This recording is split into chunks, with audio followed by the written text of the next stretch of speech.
सारंगपुर में एक 75 साल की बुजुर्ग अम्मा की हत्या हुई थी।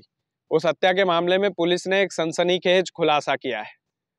आखिरकार 75 साल की उस बुजुर्ग महिला की दुश्मनी किससे हो सकती है और वो दुश्मनी क्यों हो सकती है? कौन सा अपराधी था जिसने इस बुजुर्ग अम्मा की जान ली और किस वजह से जान ली? ये तमाम सारे सवाल आपके मन में उठ रहे होंगे। एक एक करके इन तमाम सारे सवालों का जवाब आपको इसी वीडियो में हम देंगे। नमस्कार, स्वीकार कीजिएगा, मेरा नाम कृष्णपाल राठौर है और आप म्हारो राजगढ़ का यूट्यूब चैनल देख रहे हैं।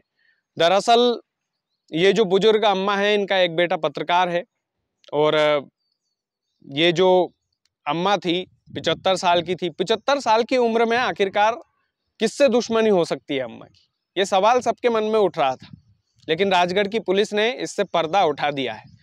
अब कहानी, एक जो घटनाक्रम है, इस सिलसिलेवार तरीके से समझते हैं। दरअसल ये सारंगपुर में अम्मा रहती थी और इनके दो बेटे इनके बगल में ही रहते थे। अम्मा सेपरेट रहती थी, खुद का खाना खुद बनाती थी और 75 साल की उम्र में भी जो है अलग रह करके अपना गुजारा करती थी। तो अम्मा जो है सेल्फ डिफेंड थी। कुल मिलाकर ये था कि अलग खाना बनाना, अलग रहना और अपनी मस्ती में मस्त रहना। ये अम्मा बढ़िया अपने तरीके से अपनी ज़िंदगी जो है, ज़िंदगी के कुछ साल बचे, वो जी रही थी। तो ये बुजुर्ग अम्मा जो है अपने हत्या से ठीक 20 से 22 दिन पहले एक किराएदार को अपने घर में जगह दे देती है। अपने हिस्से का एक कमरा किराए से दे देती है। वो जो किराएदार होता है वो 20 से 22 दिन पहले ही हत्या के अम्मा के कमरे में रहने लगा था और उसके बाद में अम्मा उसे खाना भी देती थी बना करके किराएदार को। सोचिए कि एक माँ जैसी रखती थी बकायदा, जैसे माँ होती है ना, गरम गरम खाना देना, ये इस तरीके से अपने किराएदार को वो रखती थी। जो किराएदार था वो नशे का आदी था, लेकिन अम्मा ने इस बात को इग्नोर कर दिया क्योंकि उन्होंने लंबा चौड़ा जीवन काल देखा था। तो हो सकता है उनके लिए ये इतनी बड़ी भारी बात ना हो। राजगढ़ जिले में हर दूसरा तीसरा आदमी जो है हल्की फुल्की ड्रिंक कर लेता है या यूँ मान लीजिए नशे का थोड़ा बहुत आदी होता है।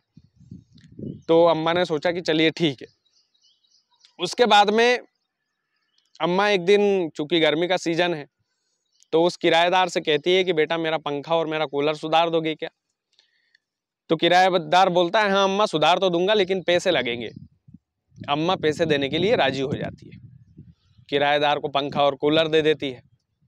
किराएदार जो है पंखा सुधार देता है, कूलर को सुधारने की वो भरपूर कोशिश करता है। उसमें केरोसिन का तेल लगा करके उसको, जो कूलर जाम हो गया था तो उसको फ्री करने की कोशिश करता है। तमाम सारी वो कोशिशें करता है। उसके बाद में अम्मा से बोल देता है ठीक है अम्मा, ये भी सुधर गया, पंखा भी चालू कर दिया और ये भी सुधर गया, इसको भी आप चला लीजिएगा। उसके बाद में अम्मा उस कूलर को शाम के समय या दोपहर के समय जब भी चला करके देखती है तो स्विच में एक शॉर्ट सर्किट होता है, कूलर वो चलता नहीं है। उसके बाद में अम्मा गुस्सा हो जाती है कि यार पैसे भी दिए मैंने और कूलर भी इसने नहीं सुधारा। बुजुर्ग लोगों की आदत होती है। तो फिर वो किराएदार जब वो घर आता है तो अम्मा उससे गुस्सा कर देती है, गुस्सा हो जाती है कि तूने पैसे भी ले लिए और मेरा कूलर भी नहीं सुधारा। बस इतनी सी बात को लेकर वो किराएदार इतना ज़्यादा गुस्सा हो जाता है, इतना ज़्यादा गुस्सा हो जाता है कि अम्मा को पलंग पर पटक करके गला घोंटने लग जाता है। और इस कदर का गला घोंटता है, इस कदर का गला घोंटता है कि अम्मा की तड़प तड़प कर वहीं पर जान निकल जाती है।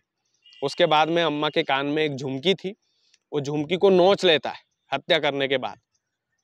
उसके बाद में ये हत्यारा पकड़ाया कैसे, पुलिस के हत्थे कैसे लगा, इसकी स्टोरी भी बड़ी इंटरेस्टिंग है। अम्मा की हत्या कर देता है, उसके बाद में बकायदा बस स्टैंड की तरफ जाता है, घूमता फिरता है, चाय वाय पीता है, फिर अपने एक दोस्त को वो झुमकी देता है बेचने के लिए। तो दोस्त पूछता है तू ही बेच दे यार, मेरे को क्यों दे रहा है? तो वो दोस्त से बोलता है नहीं मुझे इंदौर जाना है। उसके बाद में दोस्त झुमकी बेचने के लिए जाता है, लेकिन सुनार बोलता है कि मैं इसके 200 रुपये दूंगा। तो 200 रुपये में जाहिर सी बात है वो झुमकी नहीं बेचता है, फिर अपने दोस्त को लौटा देता है उस किराएदार को। अब वो जो किराएदार है वो बड़ा शातिर और बड़ा बदमाश किस्म का था, नशे का आदी भी था। तो उसके बाद में पुलिस इधर छानबीन कर रही थी, सीसीटीवी फुटेज खंगाल रही थी, लगातार उसके बारे में जानकारियां ले रही थी। पहले से भी शक था कि हो सकता है किराएदार का हाथ हो, तो पुलिस उससे सख्ती से पूछताछ करती है। और उसके बाद में उसे लगता है कि यार पुलिस ज़्यादा ही सख्ती करेगी, मुझसे पूछताछ करेगी, तो वो रेजल पत्ती जो होती है ना, वो रेजल पत्ती को खा लेता है। तो उसके गले में चोट आ जाती है। इशारों इशारों में वो पुलिस वालों से बोलता है कि भाई मेरे गले में चोट है, मैं बोल नहीं सकता, ये तमाम सारी चीज़ें हैं। तो पुलिस का शक और गहरा जाता है। उसके बाद में पुलिस वाले उस व्यक्ति को गिरफ्तार करते हैं, और ना केवल गिरफ्तार करते हैं, बाकायदा उसको अस्पताल में भर्ती करते हैं। इंदौर के MY अस्पताल में उसको भर्ती किया जाता है। उसका ऑपरेशन होना है, उसके बाद उससे पूछताछ होगी। लेकिन ये बात पक्की है कि ये हत्या उसी ने की है। उसका जो सहयोगी था, जिसने झुमकी बेचने में उसकी मदद की थी, शायद पुलिस ने उसको भी गिरफ्तार किया है। इन दोनों लोगों को पुलिस ने गिरफ्तार किया है, राजगढ़ पुलिस ने। और पता चला है कि जो माँ अपने हाथों से गरम गरम खाना उसको खिलाती थी किराएदार को, उसी माँ की उसने इतनी सी छोटी सी बात पर हत्या कर दी कि वो बुजुर्ग अम्मा गुस्सा हो गई थी कि यार मेरे पैसे थे, मैंने पैसे दिए इसको, उसके बाद भी कूलर नहीं सुधारा। और आपको यकीन नहीं होगा कि जिस दिन उस माँ की इसने हत्या की, उस दिन भी 3 गरम गरम रोटियां उस माँ ने इसको खिलाई थी, किराएदार को। तो अम्मा जो है इसके साथ थोड़ा सा सहज हो गई थी। थोड़ा सा ये लगने लगा था कि हाँ ठीक है, जैसा भी है, लेकिन काम का है, काम आ ही जाता है, किराया जो है वो आ ही रहा है, बुजुर्ग लोगों को चाहिए ही क्या।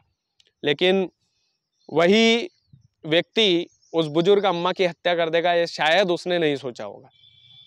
तो राजगढ़ की पुलिस ने इससे पर्दाफाश किया है, बाकायदा पर्दा उठाया है। और एक झुमकी की वजह से, जो झुमकी उसने कान में से खींची थी, उस झुमकी की वजह से ये पकड़ा गया है, ये चोर, क्योंकि क्लू तो झुमकी की वजह से ही मिला है। उसके बाद में पुलिस इससे सख्ती से पूछताछ तो करेगी ही। अभी इसके गले का ऑपरेशन होना है MY हॉस्पिटल में, मैंने बताया कि जैसा भर्ती है। और राजगढ़ की पुलिस ने, पर हमको पहले भी यकीन था, मैंने बोला कि राजगढ़ की पुलिस जिस तरीके से अभी वर्तमान में काम कर रही है, थोड़ा समय जरूर लेती है राजगढ़ की पुलिस कार्रवाई करने में, लेकिन उचित और ढंग से कार्रवाई करती है। इसके लिए पूरे पुलिस महकमों को, हमें पूरे राजगढ़ वासियों को बधाई देना चाहिए। इस बुजुर्ग महिला को न्याय मिले जो आज इस दुनिया में नहीं है। और ये जो स्टोरी बनाने का मेरा मतलब रहता है, जो क्राइम की छोटी छोटी स्टोरीज रहती है, ये भले ही छोटी लगे आपको, लेकिन इसके पीछे का उद्देश्य ये रहता है। इसको डिटेल में इसलिए बताता हूँ मैं कि कहीं ना कहीं हम भी अपने घर में किराएदार को कभी ना कभी रख लेते होंगे, तो किस तरीके का है, क्या नेचर है उसका, नशा पत्ता तो नहीं करता, कहीं गुस्सा तो नहीं है, शॉर्ट टेम्पर्ड तो नहीं है। ये तमाम सारी चीज़ें जांच कर परख कर उसके बाद ही अपने घर में किराएदार को पनाह दे, और ज़्यादा उससे फ्रेंकली ना हो, इतनी जल्दी ना हो। तो ये तमाम सारी चीज़ें हैं। बाकी हर कहानी में एक सीख छुपी होती है, हर घटना में एक सीख छुपी होती है, तो वो मैं बताने की कोशिश करता हूँ। बाकी राजगढ़ वालों, ये आपका अपना चैनल है, इसे ज़्यादा से ज़्यादा शेयर करें और इस चैनल को सब्सक्राइब जरूर करें। बहुत बहुत धन्यवाद।